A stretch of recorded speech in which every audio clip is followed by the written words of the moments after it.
আসসালামু আলাইকুম কদম চাষি ভাই ও বন্ধুরা।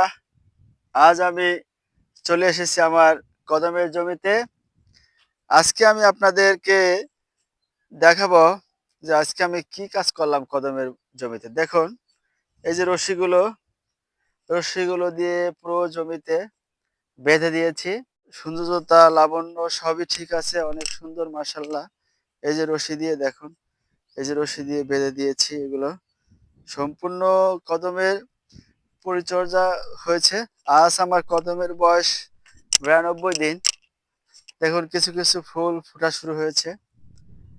তো আজকে আমি জমিতে যে কীটনাশকগুলো ব্যবহার করব সেটা আপনাদের বলতেছি। আজ আমি স্প্রে করব কপার।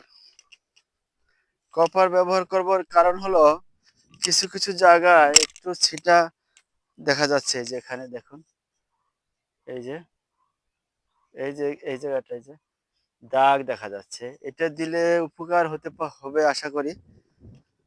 সাথে একটু ম্যাংকো জেব দিব, দিলে আশা করি সুন্দর হবে। আপনাদের একটু দেখাচ্ছি আমার কদমের গোড়ার দিকটা।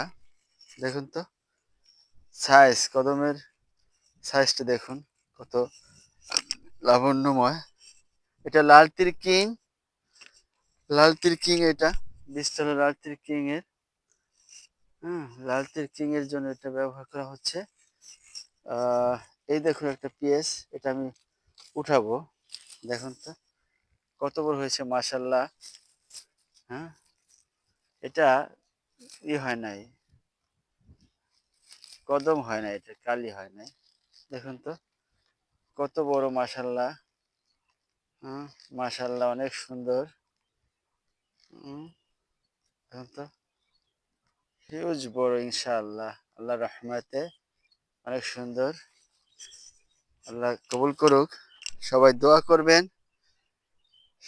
আর তাহলে আজকে আমি কি ওষুধ স্প্রে করতেছি, এটা হলো কপার, অটো কোম্পানির কপার আর ম্যানকোজেব আর সাইমোক্সিন এখানে ব্যবহার করব। সবাই দেখ পরামর্শ দিবেন কি কি ফুলে আর ব্যবহার করা যায়, ভুলভ্রান্তি থাকতে পারে।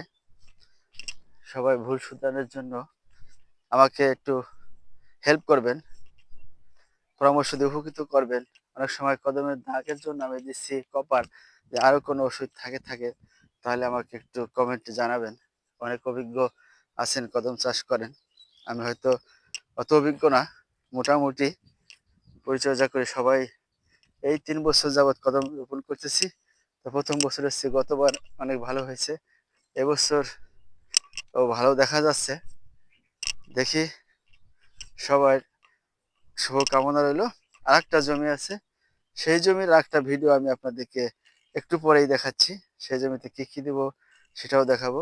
ততক্ষণ সবাই ভালো থাকবেন। আল্লাহ হাফেজ।